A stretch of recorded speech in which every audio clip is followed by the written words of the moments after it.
Don't live frustrated, thinking that there's something wrong with you, trying to prove to them who you are, trying to convince them to affirm you. Let it go. There's nothing wrong with you. If you had to have it, they would give it. Since you don't, shake it off. Keep your head held high. Your value doesn't come from people. It comes from your Creator. Either you take on the shape of your environment or you resist it and transform by the renewing of your mind.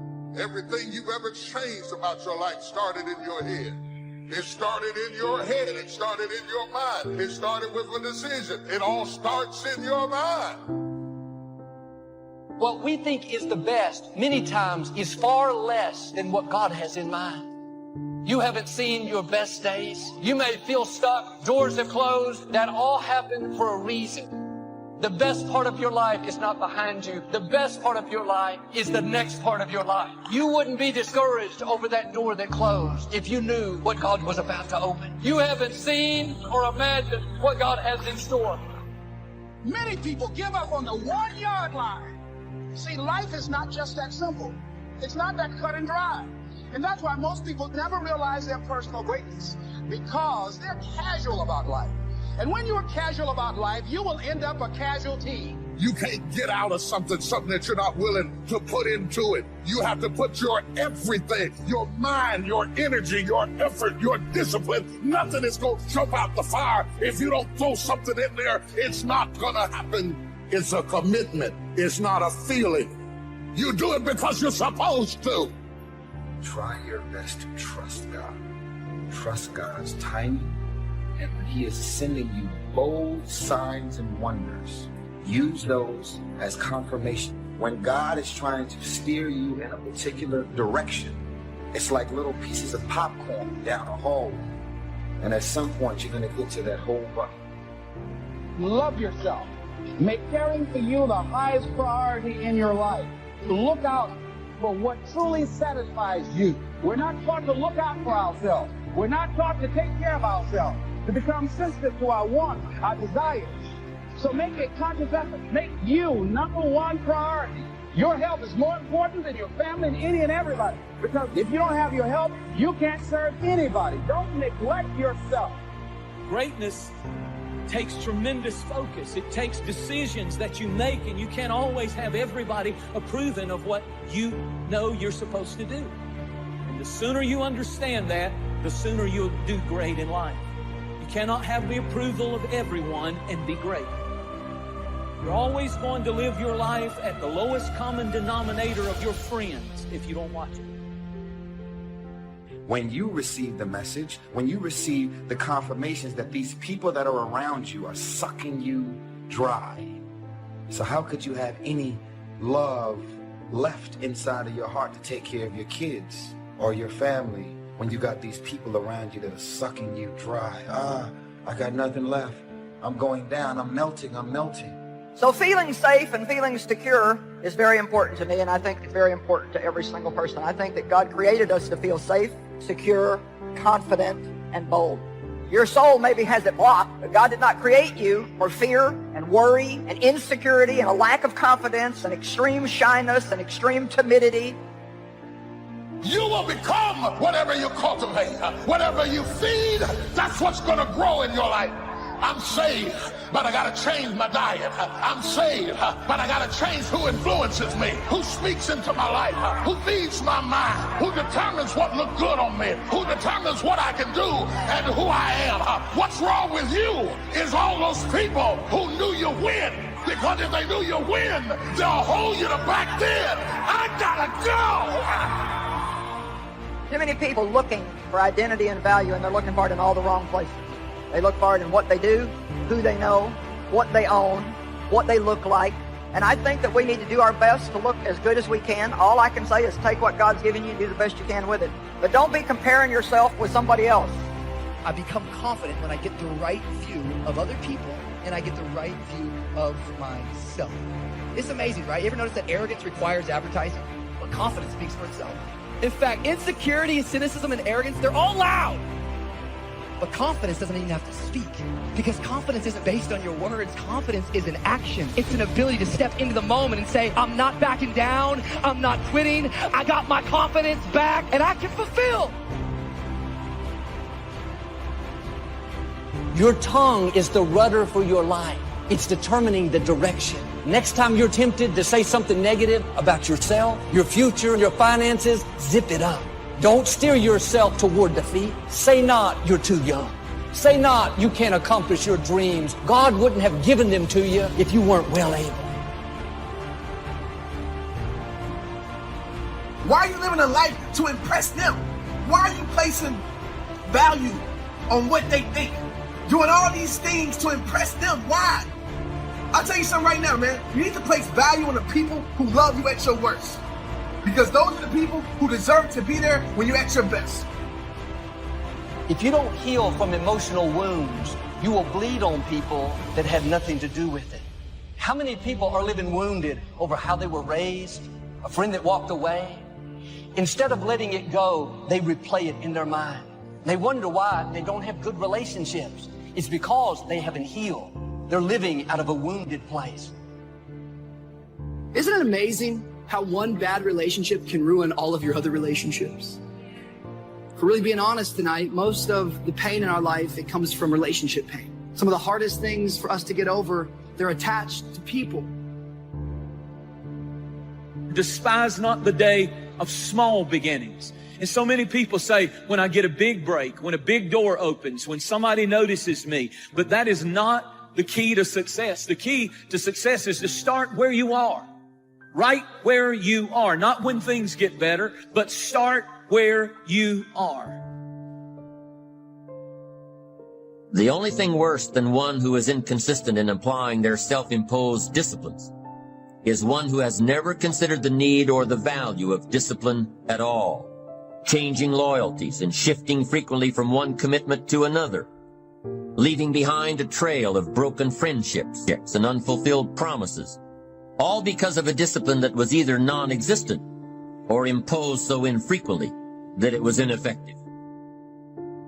Most of us are worried about suffering. We're afraid of it. When we're suffering and sacrificing, we wonder whether it's worth it. We wonder whether sacrifice or setbacks or suffering is a sign it's not our real dream. See, at the gym, you never think, oh, I'm going through some pain and discomfort. This must be a sign I shouldn't be at the gym. You never think that. You have to break it down, suffer and sacrifice for it to grow. When you need motivation yourself, don't look for someone to scream and yell. Don't look for someone else to give you motivation. Look at yourself and remind yourself why you are doing what you are doing. This temporary pain, this fight, this is what will make you stronger. That's the key word, discipline, self-discipline, consistent self-discipline. It doesn't really matter how smart you are or how much you know if you don't use it. Better than knowledge is applied knowledge. And once we've applied our knowledge, we must study the results of that process. Get the clutter out. Start letting some of this junk go to make some room for something else. Do that with people. There's some people who's cluttering up your life. They're just holding and occupying a space that somebody useful, positive, could be holding that space. You don't even have time to look to see what else is out there because you all have all of these people surrounding you that's not enabling you to grow. Some of you tonight, you've experienced someone failing you. Maybe your mom was never there. Maybe it was a boyfriend who promised you the world but took off. Before you know it, what happens is these failures are holding us back from getting into our future. And these bad relationships are blinding us from all of the good potential relationships. Success is all about building relationships. It's not what you know, it's who you know. Some people might not step up when you ask them for help. But guess what? The worst thing can happen to you. If somebody refuses you, you didn't have it anyway. Ask people. You never know. Suppose they...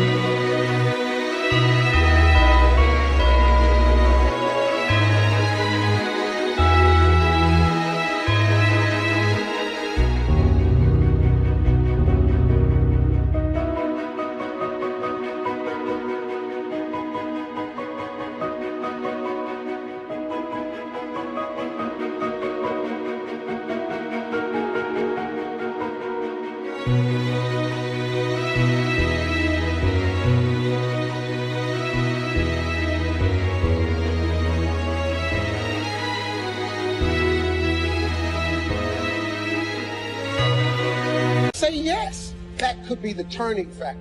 You will travel in the direction of your thinking. If you think down, you will go down. If you think up, you will come up. The way you think about your situation determines your reality. The way you think about your family determines your reality. The way you think about yourself. You're not being hurt by the way people think about you. Many of those people are a reflection of how you think about you. If you think about yourself a certain way, you will attract people who think about you a certain way. And you will expel from your life people who do not line up with how you think about yourself. The mind then becomes the battleground. The mind, Satan is always trying to do battle to take over your mind with warfare. Some of you are fighting your thoughts right now. I want to begin the process of deserving. What would that be? What process should I begin engaging in to deserve good health, to deserve a good relationship? What must I do to begin the process of deserving? There's enough people that are telling us we can't do it, that we're not good enough. Why do we want to tell ourselves that? We know for a fact that thoughts influence actions. We need to get our own self-affirmations. There need to be quiet moments in your bedroom, quiet moments when you're brushing your teeth, that we need to reaffirm, I am the captain of my ship and the master of my fate. If you don't know who you are, you'll discount yourself, thinking, oh man, I'm ordinary, nothing much to offer, nothing special about me. Now life will try to make you feel like you're anything but amazing. Disappointments, betrayals, rejection will try to steal your sense of value. All through the day, despite what thoughts are telling you, despite who left you out, you need to remind yourself, I am amazing. I have been wonderfully made. Don't go around feeling ordinary when in fact you're extraordinary. People may try to make you feel average. You don't have much to offer. Are you going to believe what people say about you or believe what God says about you? You're amazing. Have you ever said that to yourself? It has to start on the inside. If people can understand that as long as they don't forgive, they're poisoning themselves. It's like me being mad at somebody who hurt me that's out having a good time and don't even care that I'm mad. That doesn't hurt them. It's pointless. It's like, okay, you hurt me, but now if I'm going to hate you, then I'm letting you continue to hurt me. And you're controlling my life, and I'm not going to do that. It is your values. It is your ethics. It is how you make choices that get you promoted. It is not your strength. It is not your talent. It is not how you fight. It is not how you draw. It is not your intellectualism. It is your values. So that when you're backed up against the wall and you have to make a decision, true leadership is how you make decisions in the moment. What do you care the most about? Being seen or being connected? Doors of opportunity are open to those who continually knock. So we don't find open doors of opportunity because we need them. We find them because we deserve. Only those who knock deserve to find an open. It says, if you search, you will find. Finding is reserved for the searchers because they deserve it. Now, at first they may have needed it, but they now know that just needing it is not sufficient. The reason why you're going to be blessed with good ideas is because you've come searching. And for those who search, they will find answers. To find a good idea, you must go looking. Rarely does a good idea interrupt you. So we get not what we need, but we get what we deserve. It says if you ask, someone has an answer. If you keep asking, the answers belong to you. So we don't...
what we need, we get what we deserve.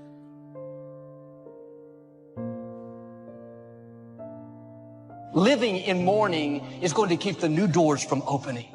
You have to heal so you can see the new relationships, the new opportunities. And the quicker you let things go, the easier it is. Your time is valuable. That's a distraction trying to get you off course. This is a verse you must remember all your life. It says, man's days are determined. That means you don't decide how long you live. Your life is on a timer. Extreme environments will turn you into a different creature. Extreme environments will make you move differently. It can happen in the midst of a dark depression, even in the middle of a gut-wrenching heartbreak, in the midst of unimaginable loss. It can happen. My question to you is, what's about to change inside of you that's going to make people think you can defy gravity? It takes discipline to plan. It takes discipline to execute our plan. And it takes discipline to change either our plan or our method of executing that plan if the results are poor. It takes discipline to ponder the value of someone else's opinion when our pride and our arrogance leads us to believe that we are the only ones with the answers. What are your expectations? What do you expect to get from life? What do you expect to get from your relationships? What is your ideal day? What is it that you expect from this journey that you're involved in? People that have a strong sense of self-approval, they have high expectations for themselves and from others. I must be great. I'm pretty. I must be great. I have this. Validation that comes from stuff is never God. I'm really rubbing the grain. Y'all with me? Are you still with me? You can't wear a watch until who made it? You step on the runway. What are you wearing? You got everybody's name on you but your own. So no one is better or less when it comes to time and change. You become what you are by how you use your 24.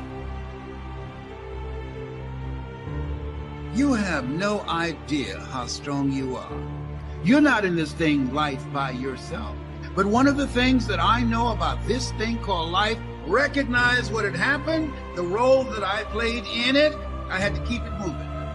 Got to keep it moving. Each of us must live off the fruit of his thoughts in the future, because what you think today and tomorrow, next month and next year, will mold your life and determine your future. You're guided by your mind. You have built-in greatness. You have built-in power to handle whatever life throws at you. And life is going to be throwing a lot of stuff. Nobody's going to be spared. That's why Viktor Frankl called it unavoidable suffering. But suffering is a choice, because you can suffer or you can choose to do whatever you need to do to overcome whatever you are stuck in right now. Never underestimate the power of influence and associations, and never underestimate the power of your own consistent self-discipline. Sleep late, show up late. Waiting is always easier than acting. Imagine what life would be like if we didn't have to make our bed in the morning. Wouldn't it be fascinating if we didn't have to do these things? What do you suppose would be...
right, not much.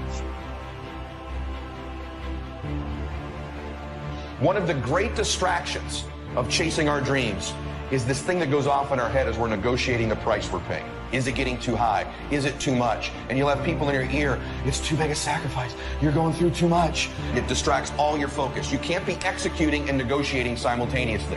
So negotiate it now. Negotiate it with me now. What are you willing to pay? For me, when I'm after something big, as long as it's legal, ethical, and moral, I'll sacrifice everything else. Greatness is not income. On the other hand, poverty is equated to greatness in a lot of people, that if they have nothing, they must be great. And neither one is true. You're not great because you're poor. You're not great because you're rich. Your greatness is not based upon your income. As ye sow, so shall ye reap. It's the realization that your limitations are self-imposed and that the opportunities for you today are enormous beyond belief. To use all your courage to force yourself to think positively on your own problem. To let your marvelous mind think about your goal from all possible angles. There's some stuff you need to clean out, clear out in your life. Some activities, some relationships, some things, some events, some wrong thoughts, some misconceptions, mental, physical, emotional, spiritual rubble in your life that you need to clear out. What's the rubble in your life? It's the stuff that keeps tripping you up.